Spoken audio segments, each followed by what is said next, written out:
In 2024, 94% of new homes in the United States were built with wood frame construction. Yet less than 80 years ago, brick was the most common building material in the country. What happened? Why did Americans abandon brick homes and trade durability for speed? Join Mido Discovery as we uncover the decision that changed the American construction industry forever. Let's get started.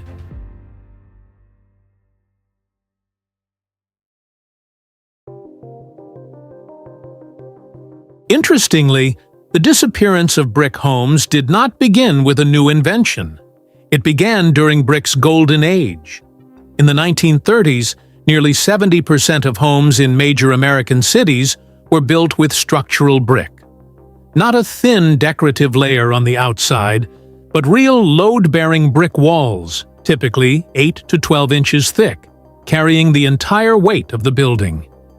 An entire ecosystem grew around it: local brick factories, trade schools teaching masonry, millions of skilled workers passing techniques from one generation to the next. Brick was not just a building material, it was an industry. Then, in 1945, World War II came to an end. 12 million soldiers returned home. The federal government estimated that the country was short by roughly 5 million homes. And for the first time in modern history, the American construction industry faced an urgent question. How could it build enough homes, fast enough, and cheaply enough for millions of families who desperately needed a place to live? The first answer came from Washington. The GI Bill, signed in 1944, allowed veterans to buy homes with low-interest mortgages and no down payment at all. Before that, buyers typically needed more than 50% of a home's value up front just to qualify for a loan. For most young families coming out of the war, that effectively meant never owning a home. The GI Bill removed that barrier almost overnight. Demand was already enormous. Now it exploded. By 1947, around 6 million American families were living with relatives or friends. Not because they lacked money, but because there simply were not enough homes to buy. Many young couples had to wait years just for the chance to sign a lease. The construction industry faced a challenge unlike anything it had ever seen. Structural brick required skilled masons. Every brick had to be laid by hand, one at a time, at a pace that could not be dramatically accelerated no matter how much money was spent. A skilled brick mason might complete only about one house per year. Meanwhile, the United States was short millions of homes, and people needed them immediately. The man who solved that problem was William Levitt, a real estate developer from New York. In 1947, on 4,000 acres of potato fields in Long Island, he began building homes in a way nobody had ever attempted before. Instead of hiring crews to build one house from start to finish, Levitt divided the entire construction process into 26 separate tasks. Each crew performed a single job, then moved on to the next house, much like workers on Henry Ford's assembly line. The result was remarkable. On average, 10 to 12 homes were completed every day. At peak production, a new house was finished every 16 minutes. To keep the operation running without interruption, Levitt built his own nail factory, purchased forests in California for lumber, and even chartered ships to bring cement from Europe. He controlled the entire supply chain from beginning to end. Each home sold for just $6,990, with no down payment required. In 1949, 1,400 contracts were signed in a single day. Nobody asked how long those houses would last. People bought them because, for the first time in their lives, they could own a home of their own. For millions of Americans, it was the American dream. And brick had no place in that system. But Levitt did more than solve the problem of speed. He also unintentionally set the brick construction industry on a path toward decline. Levitt did not choose wood simply because it was cheaper. From a technical standpoint, wood offered real advantages. It provided better insulation than solid brick and performed better during earthquakes in many parts of the United States. But that was not why it won. Wood's greatest advantage was speed.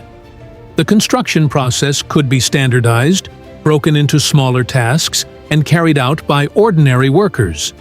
Brick could not. Every brick had to be laid by hand by skilled masons. Brick homes did not lose because of quality. They lost because they could not scale fast enough. As Levitt's model spread across the country, demand for skilled brick masons collapsed.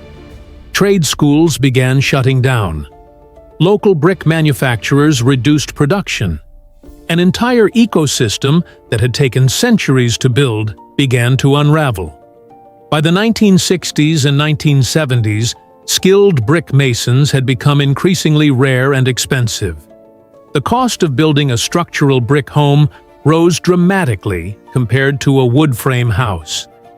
A cycle began to form. The fewer people built brick homes, the more expensive they became. And the more expensive they became, the fewer people chose to build them. If Levitt weakened brick's dominance, vinyl made that change permanent. In 1958, a company called Crane Plastics introduced vinyl siding to the market. Early versions cracked easily and faded in the sun, but by the 1970s and 1980s, the technology had improved to the point where it was difficult to argue against. It didn't rot, it didn't need repainting, and a contractor could finish siding an entire house in a single day. By the year 2000, vinyl was being used on more than 40% of all new homes built in the United States. But vinyl was more than just a cheap building material. It was marketed as a symbol of modern living, bright, spacious, and easy to maintain. Meanwhile, brick became associated with the past, with the crowded urban neighborhoods that many families had left behind. And here's something most people never realize. Most of the homes that appear to be brick houses in America today are not actually brick houses at all. They are wood frame structures covered with a thin layer of brick veneer, often less than 1 inch thick. That brick carries no structural load whatsoever. It serves only a decorative purpose. What was once the very structure of the house had become little more than a facade. But there is a question few people ever ask. The housing crisis of 1947 is long gone. America no longer needs to build millions of homes within just a few years. So why didn't anyone return to brick? The answer is not a conspiracy. It is much simpler than that, and in some ways, even more concerning. Today, a fully structural brick home typically costs 15 to 25% more than a comparable wood frame house, and the gap grows even larger if you want true load-bearing brick rather than a thin brick veneer on the outside. Not because brick became more expensive, but because the skilled workforce disappeared. Without masons, trade schools, and a supporting supply chain, costs cannot easily come down, even if the market wants them to. Home buyers compare listing prices. They do not compare how a house might perform 150 years from now. And why would they? During the housing boom of the 2000s, the average American homeowner stayed in a house for only 6 to 7 years before moving. When few people expect to stay long enough to see the consequences, few have a reason to question long-term durability. Builders are not rewarded for making homes last longer. They are rewarded for selling homes faster. There is no villain in this story, just a system in which short-term benefits consistently outweigh long-term ones. So, what was the real cost? A properly built structural brick home can last 300 years. Even today, there are homes in Baltimore and Philadelphia that have stood for more than 150 years without major structural repairs. By comparison, the average lifespan of a modern wood frame house is typically between 50 and 100 years. And that is an optimistic estimate, assuming moisture never finds its way inside.